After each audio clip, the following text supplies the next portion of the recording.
Pinagpalang umaga po sa ating lahat, mga mahal kong mga kapatid sa Panginoon, aking mga kapwa, saan man po kayong panig ng ating pong bansa, saan man panig ng ating mundo. Ako po'y bumabati sa inyo ng pinagpalang umaga, pinagpalang hapon, pinagpalang gabi sa inyo pong lahat. Muli po, narito po ang inyo pong lingkod na si Pastor Ron Yepes. At ngayon po ay muli po ay nais ko po na magbahagi ng salita ng Diyos. Natunay nga po na ito po yung ating po isa sa misyon upang patuloy na magamit ng Diyos sa anumang kaparaanan. At sa araw na ito ay nais ko po na tayo po ay makapakinig muli ng isang mensahe mula po sa salita ng Diyos. Tayo muna po ay manalangin bago po tayo magsimula. Panginoon, salamat sa araw na ito, Father God. Salamat sa opportunity na ngayon po ay makapagbahagi ng inyong salita ang inyong pong lingkod. Dalayan ko po, Father God, sa bawat isang makapanunood nito, makapakikinig saan man silang dako ng bansang ito, saan man silang dako ng mundo, Panginoon, O God. Patuloy po, Lord, na gumalaw kayo at kumilos sa buhay ng bawat isa. Ito po ang aking dalangin sa pangalan po ng Panginoon Hesus. Amen. Okay? Tayo po ay magpapasimula na po at ang nais ko po nga ibahagi sa inyo sa oras na ito ay ang topic about keep yourself. Alam niyo po na napakahalaga po na yung po ating mga sarili ay ating pong maingatan. Sapagkat ang dyablo po, siya ang may sabi sa sinabi ng Panginoon sa John chapter 10 verse 10 na kaya lamang paririto ang kaaway ay upang pumatay, magwasak at magnakaw. Pero ang Panginoong Hesus ay naparito upang magbigay ng isang buhay na ganap at kasiyasiya. Kaya po, wala pong plano ang dyablo na maganda sa tao. Lahat po ng kanyang plano at nais ay wasakin ang buhay ng tao. At tayo naman po bilang tao na nilikha ng Diyos, nakakilala sa Panginoon, nagkaroon ng tamang relasyon sa Panginoon Diyos sa pamamagitan po ng ating Panginoong Hesus, ay panatilihin po natin na yung ating pong sariling ito ay maingatan po natin. We keep ourselves. Keep yourself, mga kapatid. Ito po yung aking pong gustong ibahagi ngayon sa inyo. At ang aklat po ng Hebrew, chapter 3, verse 12 to 19, ay ito po ang sinasabi. Mga kapatid, ingatan ninyong huwag sumama ang sino man sa inyo at mawala ng pananampalataya hanggang sa talikdan ang Diyos na buhay. Sa halip, magpaalalahanan kayo araw-araw habang may panahon pa, upang ang sino man sa inyo hindi madaya at maging alipin ng kasalanan.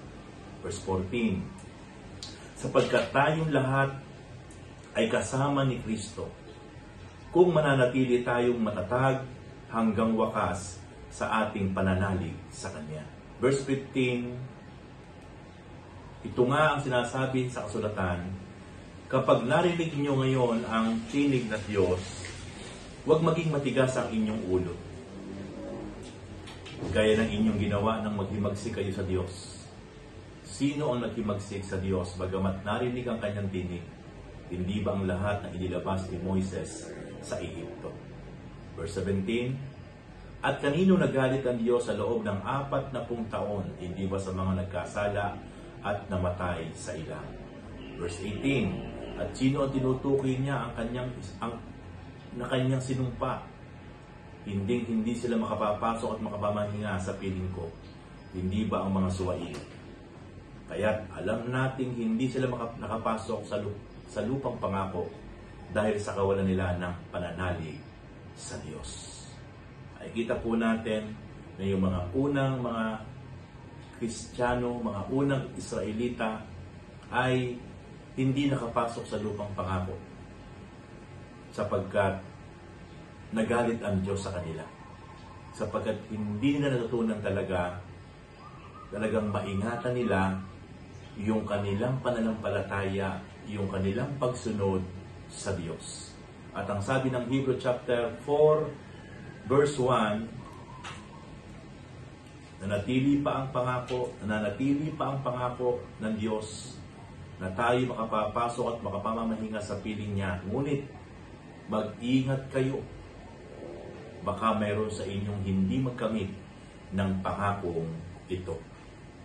Nakikita po natin talagang ang kabilin-bilinan ng salita ng Diyos. Mag-ingat tayo sapagkat baka meron pa sa atin na hindi magkamit ng pangakong ito. Kaya po, ito po aking ituturo ngayon sa inyo ay napakahalagang mensahe na keep yourself. Ingatan po natin yung ating mga sarili habang tayo po ay nabubuhay sa ibabaw ng mundo, nabubuhay sa pagsunod sa kalooban ng Diyos. Kasabay po ang ating pong pag-iingat sa ating mga sarili. At ang kauna-unahan po na dapat po nating pag-ingatan sa ating mga sarili habang tayo po ay nabubuhay sa ibabaw ng mundo ay ito pong tinatawag na keep your heart from hate. Napakahalaga po na maingatan po natin ang ating mga puso mula sa pagkagalit. Sapagkat the moment po na dumating sa point ng buhay ng bawat isa po sa atin, na nagkaroon po tayo ng kahit katiting, kaunti, na hinanakit, tampo, yan po ay maaaring lumala, maaaring lumaki. Yan po ay kayang-kayang palakihin ng dyablo mula sa ating mga puso. Mula sa tampo, mula sa hinanakit, kayang-kaya niyang gawin niyang galit at maging hinanakit, maging sama ng loob at hanggang sa maging puot. At kapag ito'y naging puot na, ito na ang pinaka-worst scenario sa buhay ng isang tao na mararanasan niya sa puso niya. Sapagkat kapag ang puot ay lumalim na tumindi, dito na nakagagawa ng mga masamang bagay ang bawat isang tao dahil sa puot. Kaya mga kapatid, we need always to keep your heart from hate. Ano po ang sabi ng Biblia? Sabi sa aklat ng Efeso, chapter 4, verse 26 to 27, kung magagalit man kayo, iwasan ninyong kayo'y magkasala. Agad ninyong pawiin sa kalooban ang galit. Huwag ninyong bigyan ng pagkakataon ang diablo. So, makikita po natin mga kapatid na hindi natin maiiwasang magalit. Lalo na kung sa mga pagkakataon talaga na hindi maiiwasan. Talagang may pagkakataon talaga na kahit ayaw mong magalit, magagalit ka. Depende sa sitwasyon. Kamukha na lang ng ating Panginoong Hesus nang makita niya ang templo ay ginawang pamilihan, ginawang paalitan ng mga kalakal, ginawang palengke ng mga unang mga Israelita, nagalit ang ating Panginoon. Sapagkat kaya siya nagalit ay hindi pinagpitaganan, hindi binigyan ng pagpapahalaga, hindi binigyan ng galang ng maraming Israelita ang templo kung saan yung lugar na iyon ay hindi lugar para gawing palengke, gawing bilihan, kundi ang lugar na ito ay isang lugar na kung saan it is a place of worship. It is a place of prayer place. Ito yung lugar na kung saan, ito yung para pakinggan ang mensahe at salita ng Diyos. Kaya nagalit ang ating Panginoong Hesus. Pero dito po, sa ating pong pinag-aaralan ay napakahalaga na maingatan natin yung ating puso mula sa pagkagalit. Sapagkat napakaliwanag na sinasabi ng salita ng Diyos. Sa Efeso chapter 4, verse 26, kung magagalit man kayo, iwasan ninyong kayo'y magkasala. Agad ninyong pawiin sa kalooban ang galit. So, ang gusto ng Panginoon sa pamamagitan ng kanyang salita, kapag tayo man po ay hindi na iwasan na tayo magalit, pero ang utos ng Panginoon, huwag natin tong aalagaan. Huwag natin tong kikimkimin ng matagal na panahon. Sapagkat yung galit na yan ay walang ibubungang maganda sa ating mga puso, sa ating mga sarili. Sapagkat kapag tayo po ay nagkakaroon ng galit sa ating puso, binibigyan natin ng pagkakataon ang dyablo na makagawa sa buhay natin. Yan po ang sabi po ng Efeso chapter 4, verse 27, na ang sabi po doon ay, huwag niyong bibigyan ng pagkakataon ang dyablo. Nang dahil kayo ay nagkaroon ng galit, agad niyong pawiin yung mga galit na yan. Sapagkat kapag yung galit sa ating puso, sa ating sarili, sa ating damdamin, ito po ay naghari sa atin. Ito po ay inalipin tayo nito sa mahabang panahon. Hindi po makagagalaw ang Diyos sa buhay natin. At ang gagalaw po, ang magkokontrol po sa buhay natin ay walang iba kundi ang dyablo. Kaya napakahalaga po na ang kauna-unahang iingatan po natin sa ating mga sarili ay itong ating puso mula sa pagkagalit. And then, ano po ba yung nagpaparumi sa tao?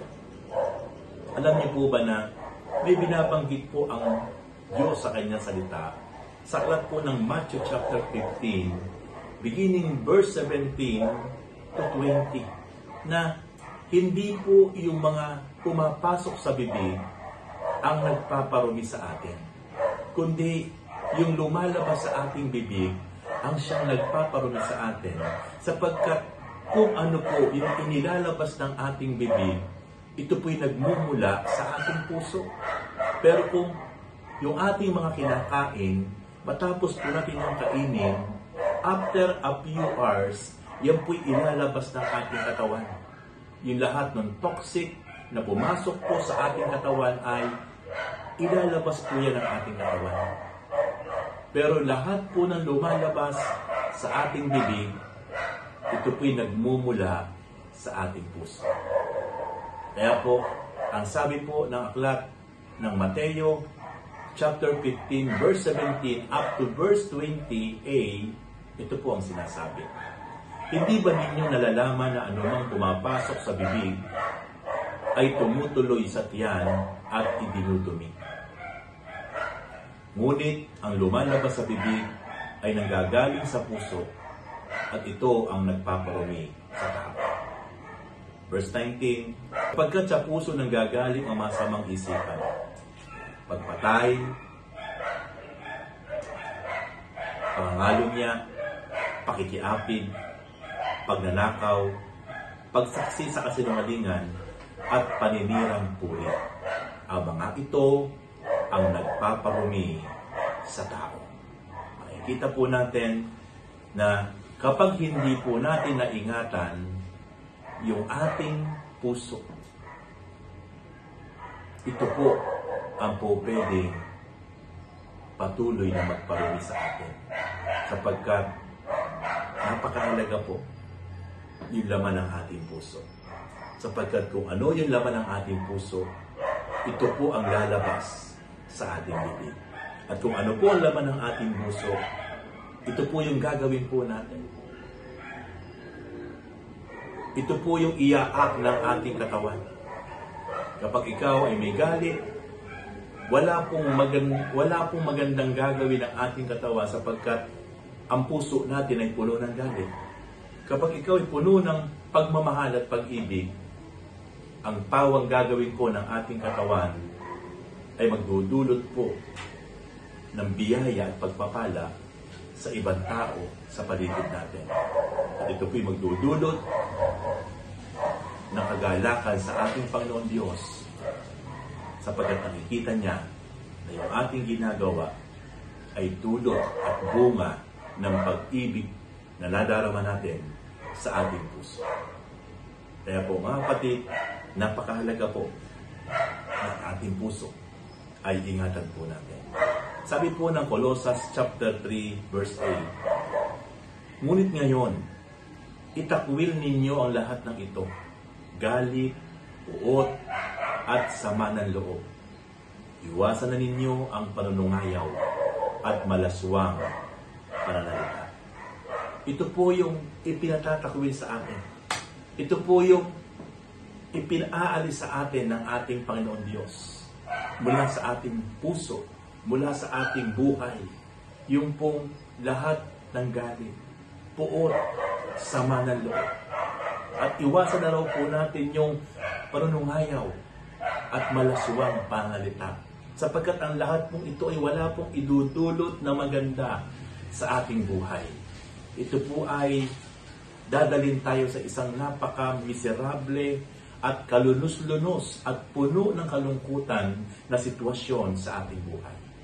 But the moment na yung ating puso ay naingatan po natin mula po sa mga galit na yan, puot, sama ng loob, sa mga malalaswang mga panalita, panunungayaw, ang buhay po natin ay makakaranas ng isang buhay na punong-puno na kapayapaan at kagalakan.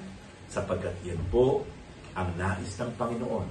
Siya po ang may sabi sa aklat ng John chapter 10 verse 10, ako ay naparito upang magbigay ng isang buhay na ganap at kasiyasiya.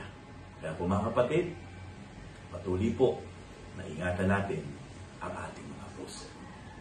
Ikalawang bagay na kailangan po natin ingatan sa ating mga sarili habang tayo po ay nabubuhay sa ibabaw ng mundo ay keep your mind from worry. Ingatan po natin yung ating mga isipan mula po sa mga alalahanin. Napakahalaga po mga kapatid na yung mga bagay na ating mga iniisip, yung mga bagay na hindi maganda, ito po ay ipagkatiwala po natin sa Diyos. Huwag po natin masyadong seryosohin ang pag-iisip, ang pag-aalala sa mga bagay na minsan ay pinagdadaanan po natin. Sapagkat hindi po makabubuti sa atin, makatutulong sa atin, kung patuloy po na ipupulyot natin, patuloy po na i-stress natin yung ating mga isip mula po sa napakaraming pag-aalala, mga intindihin sa buhay. Kaya po ano po ang sabi ng Matthew chapter 6 verse 25 to 32. Kaya't sinasabi ko sa inyo, huwag kayong mabagabag tungkol sa pagkain at inumin na kailangan ninyo upang mabuhay o tungkol sa damit na kailangan ng inyong katawan. Hindi ba't ang buhay ay higit na mahalaga kaysa pagkain at ang katawan kaysa pananamit? Verse 26. Basta ninyo ang mga ibon, hindi sila naghahasit, ni nag-aani o kayo nagtitipon sa bangad. Gayunman, pinakakain sila ng inyong amang nasa langit. Hindi ba't higit kayong mahalaga kaysa mga ibon? Verse 27, sino sa inyo ang makapagpapahaba ng kanyang buhay ng kahit isang oras sa pamamagitan ng kanyang pagkabalisa? At bakit kayo nababagabag tungkol sa pananamit? Isipin ninyo kung paano sumisipol ang mga bulaklak sa parang. Hindi sila nagpapagal ni humahabi man. Ngunit ito ang sasabihin ko sa inyo. Maging si Solomon ay hindi nakapagsuot ng kasing ganda ng isa sa mga bulaklak na ito. Bagamat napakariringal ang mga damit niya. Kung ang mga damo sa kabukiran na buhay ay ngayon ay kinabukasan ay ginagatong sa kalan at dinaramta ng Diyos, kayo pa kaya kay liit ng pananalig ninyo sa Kanya. Kaya't huwag kayong mabalisa tungkol sa inyong kakanin, iinumin o daramtin, sapagkat ang mga bagay na ito ang kinahuhumalingan ng mga tao wala pang pananalig sa Diyos. Alam ng inyong amang nasa langit na kailangan ninyo ang lahat ng ito. Praise God! Ikita po natin mga kapatid na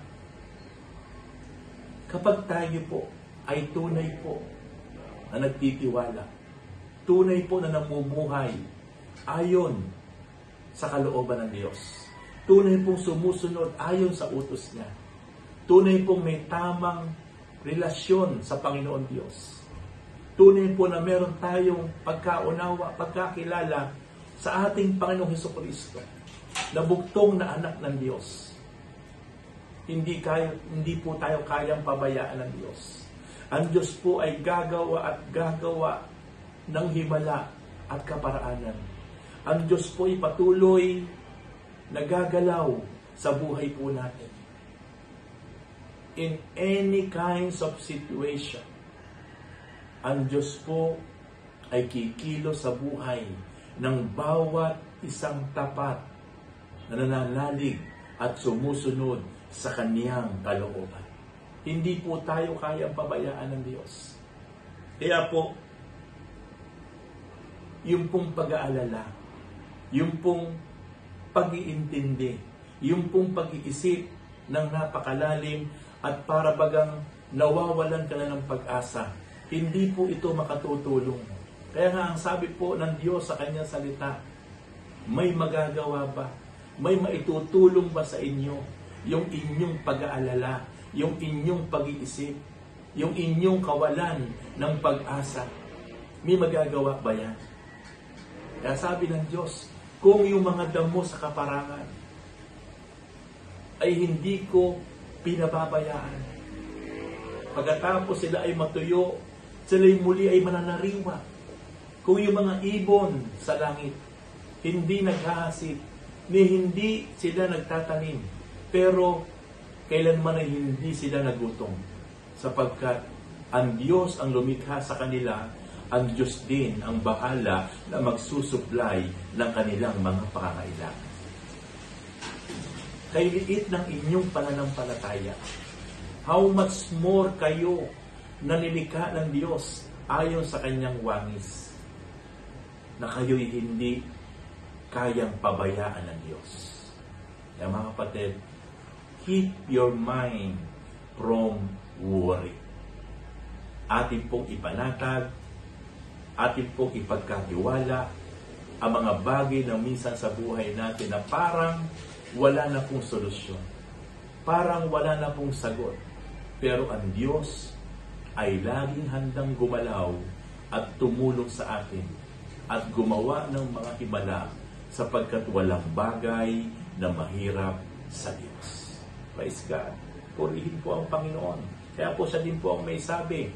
Sabi po ng Panginoong Jesus sa aklat ng Mateo chapter 6 verse 33. Ngunit pag sumakita ninyo ng higit sa lahat ang pagharian kayo ng Diyos at mamuhay ng ayon sa Kanyang kalooban, at ipagkakaloob niya ang lahat ng kailangan ninyo. Seek ye first the kingdom of God and His righteousness, and the promise of God, and all these things shall be added unto you. Ang Diyos ay nangako. Unahin lang muna natin na hanapin ang Kanyang kaharian at katuwiran.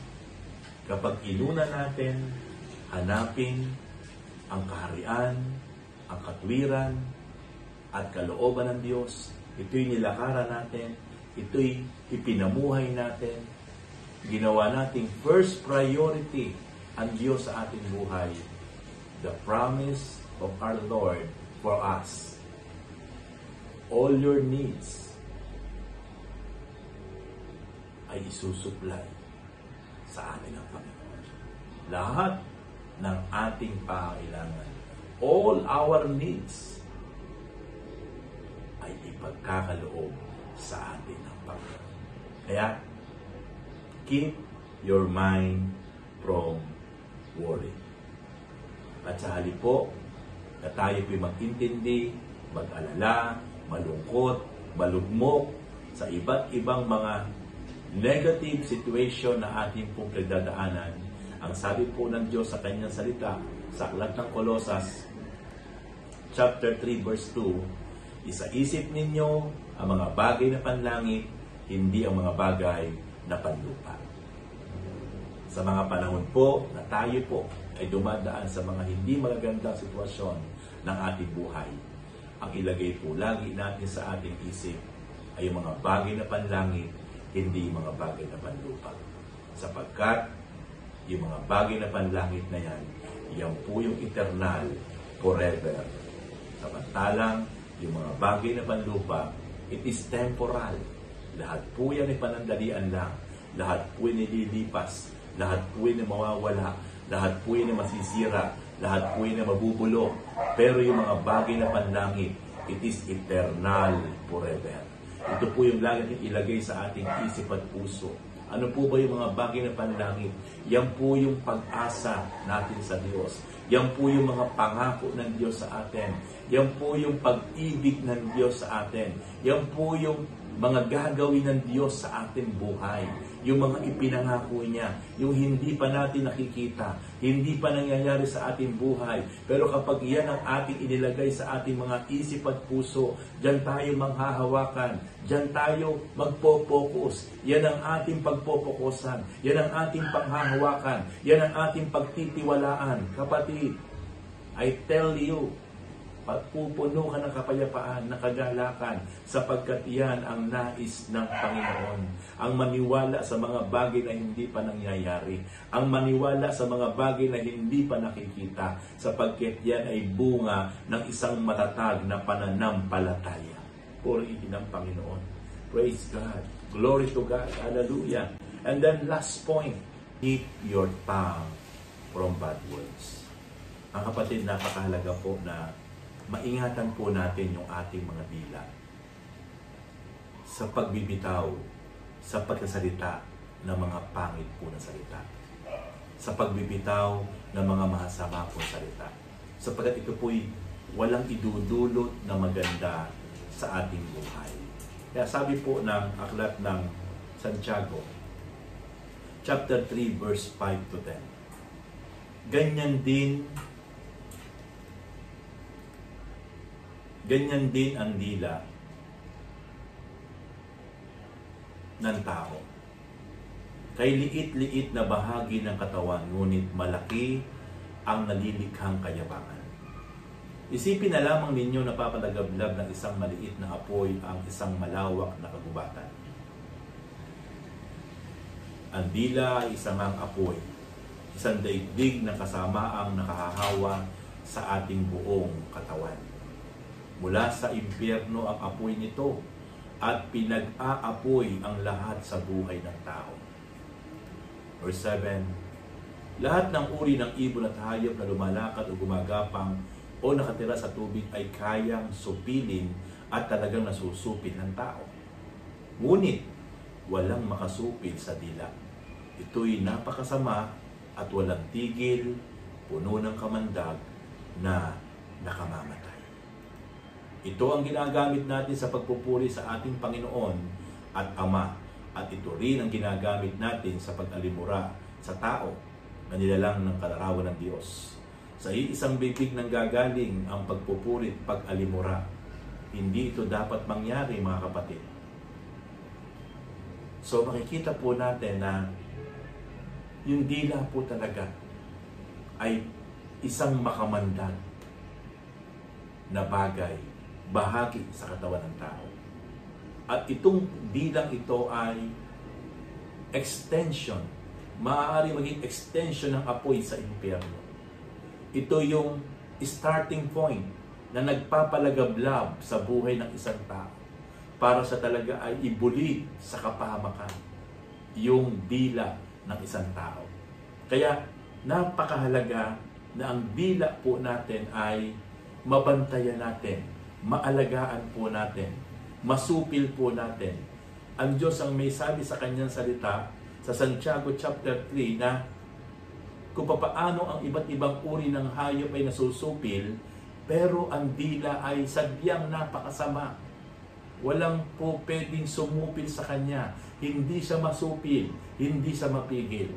Kaya po makikita po natin na talagang Nang dahil po sa dila ng mga tao, ito po ay nakapag-create ng matinding kaguluhan, matinding miserableng sitwasyon ng relasyon ng mga tao. Maraming nawasak na pagkasamahan, pamilya, pagkakaibigan, nang dahil lang po sa dila na hindi kayang supilin, hindi po mapigil sa pagkasalita po ng mga pangit na salita. Kaya po napakahalaga sa buhay natin yung tinatawag na keep your tongue from bad words. Paingatan po natin yung ating mga dila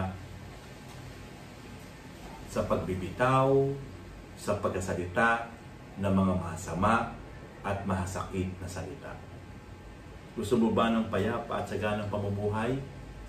Kung iyan po ang gusto natin, simulan po natin ang ating dila ay ating supilin. Atin pong ingatan na ito po'y makapagbitaw ng kahit maliliit lang na masasakit at masamang salita. Sabi po ng aklat ng 1 Peter chapter 3 verse 10, ayon sa nasusulat, ang may nais ng payapa at saganang pamumuhay, dila niya ay pigilin sa paghabi ng kasamaan.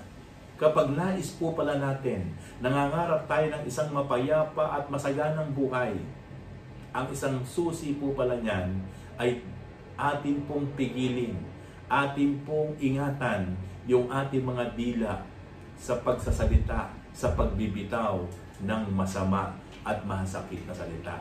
At ang sabi pa po, ang marayang pangungusap at anumang panlilinlang sa kanyang mga labi, pag-ingatang huwag nukal. Kaya po, kung meron po dapat tayong gawin sa ating dila, mamintain po natin ang ating dila, na patuloy po yung dila po natin ito, ay magamit po natin. Magamit po natin to mediate, to peace making. Mamagitan po tayo, magamit natin ang ating dila sa magandang pamamaraan, sa pananalita na makapagbibigay ng pag-asa, sa mga pananalita na makapagbibigay ng kaayusan, katahimikan, kapayapaan, pag-ibig, kaalaman, kalakasan, katahimikan sa bawat isa sa paligid natin, sa ating mga mahal sa buhay. Napakahalaga po na maingatan natin ang ating mga dila. Kaya rin po tayong ilayo ng dila sa Diyos. Kung paanong ang dila po ay kaya po tayong ilapit sa Diyos, kaya din po tayong ilayo ng dila sa Diyos. Ano po ang sabi ng aklat ng 2 Timothy chapter 2 verse 16? Iwasan mo ang walang kabuluhan at malalaswang usapan, sapagkat ang mga gumagawa niyan ay lalong nalalayo sa Diyos. So, it means ang patuloy po na pagbababa, ang patuloy po na pagkahumaling sa mga malalaswang usapan, sa mga usapang walang kabuluhan, sa mga usapan na hindi po magkikreate ng kapayapaan, katahimikan, ay ito po ang magdadala sa tao para po siya'y patuloy na mapalayo sa Diyos. Sapagkat napakaliwanag po ang sinasabi ng Biblia sa 2 Timothy chapter 2 verse 16 na kung magpapatuloy po ang bawat isang tao na patuloy po ang kanyang kahuhumalingan, ay yung pagkukwentuhan, yung pag-uusap ng mga bagay na puro malaswa, magulo, kaguluhan, inggitan, alitan, yan po pala ang pwedeng gamitin ni Satanas para ang bawat isang tao ay ilayo sa Diyos. So, ibig sabihin po, kung gusto po nating patuloy na mapalapit sa Diyos, Napakahalaga po ito po ating dila. Lahat ng ating bibitawan ay pawang patungkol sa pangunawa, pag-ibig, pagpapatawad, at pagsunod sa kalooban ng Diyos. Kapakumbabaan, kabaitan. Kapag ito po yung mga lumalabas sa ating bibig, ito po ang patuloy po na makapagpapalapit sa atin, sa Diyos. But the moment na ang ating pong dila ay dumadaloy ang mga mananasuang usapan, ang mga walang kabuluhang usapan, ang mga usapang patungkol sa walang kwentang usapan, patungkol sa alitan, kaguluhan, yan po ang mga bagay na yan ang makapagpapalayo sa iyo, sa Diyos. Kaya po mga kapatid, ito po yung 3 puntos na itinuro ko po ngayon sa inyo na napakahalaga po na ingatan po natin yung ating mga puso, ingatan po natin yung ating mga isip, ingatan po natin yung ating mga dila, sapagkat kapag yan po'y naingatan po natin, patuloy po tayo makapamumuhay ng mapayapa, masaya, at may kapayapaan, sapagkat iyan ang nais ng Diyos. Ito po yung huling verse ko pong isi-share sa inyo bago po ako magtapos. Sabi po ng 1 Corinthians chapter 6 verse 20, sapagkat binili niya kayo sa isang malaking halaga, kaya't gamitin ninyo ang inyong katawan upang maparangalan ang Diyos. We use our body for the glory of God. All parts of our body we need to use for the glory of God. According from the book of 1 Corinthians 6:20, binili po tayo. Binayaran po tayo ng Panginoon sa isang napakalaking halaga. Yung po yung kamatayan ng ating Panginoong Jesus. Nung namatay po siya sa krus, yung dugo po ng ating Panginoon, yung buhay ng ating Panginoong Jesus, the precious blood of Jesus Christ, ito po yung ipinambayad ng ating Panginoon Diyos para tubusin po tayo kay Satanas, sapagkat tayo po ay naalipin ng kasalanan. At ngayon pong bayad na po yung tayo po mga nanalig at sumampalataya sa Panginoon. Tayo po ngayon ay meron na pong assurance of salvation sa lahat ng tumanggap at nanalig at tumalikod sa kasalanan at patuloy na sumusunod sa ating Panginoon Diyos sa pamamagitan po ng Panginoong Hesukristo. Tayo po ngayon ay meron na pong inaasahan na eternal life sa pagbabalik ng ating Panginoon. Kaya po mga kapatid, sa oras na ito po yung first part ng ating pong mensahe about keep yourself. Meron po itong part 2, abangan po natin. At mga mahal po na mga taga-subaybay, saan man po kayong panig ng daigdig, ito po si Pastor Ron na nagpapasalamat muli sa inyo. Salamat sa inyo pong patuloy na pagsubaybay, panonood sa ating pong pangangaral, pagbabahagi ng salita ng Diyos na nagbibigay po ng pag-asa, nagbibigay po ng kaliwanagan, nagbibigay po ng matibay na pananampalataya sa bawat isang nakapakikinig ng salita ng Diyos. At sa oras po ito, hayaan niyo po na ako po'y manalangin, kayo rin po ipanalangin ko, tayo po ay manalangin sa oras ito bago po tayo magtapos.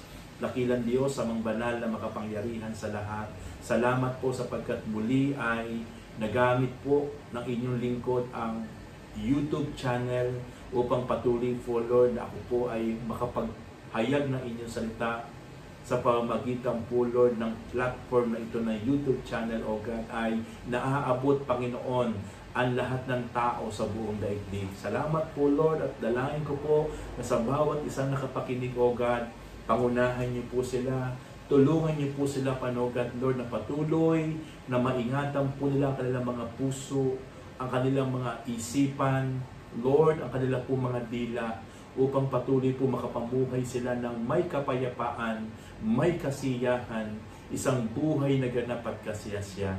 Maraming salamat po Lord. Patuloy hiling ko po't dalangin o God sa buhay ng bawat isa po ngayon nakapakinig, Panginoon, sa channel na ito Lord God, na inyong lingkod sa Pastor Ron EFS YouTube channel.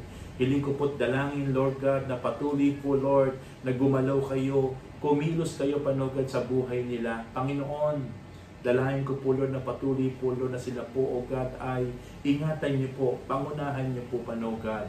Loobin niyo po na patuloy Lord na lumalim pa ang kanila pong relasyon pagkaunawa sa inyo sa pamamagitan ng mga salita Lord na napapakinggan po nila sa inyong lingkod Father God. At dalahin ko po Father God Lord, patuloy Lord na idali niyo po panogad Lord ang pabor sa kanilang mga buhay. Maranasan po nila Father God ang kanila pong pamilya at mismo sila po panogad dumaloy Lord ang isang buhay na ganapat kasiyasya at patuloy pa po Lord o God, palalimin niyo po ang kanilang pong pananampalataya sa inyo.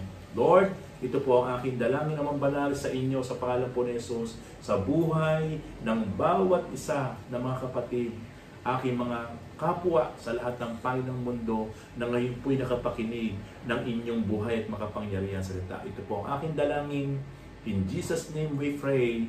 Amen and amen. Okay mga kapatid, isang mapagpalang araw po sa atin lahat. Pagpalain kayo lahat ng Diyos. Saan man kayong panig ng daigdig, ay ako po si Pastor Ron Yepes ay nagsasabi na tayo po ay mahal na mahal ng Panginoon. Muli po, sa susunod po nating chapter 2, nawa po'y patuloy po kayo sumabaybay sa atin pong topic na ito about keep yourself. God bless you all. Pagpalain tayong lahat ng Panginoon. See you next episode po. Praise God. Hallelujah.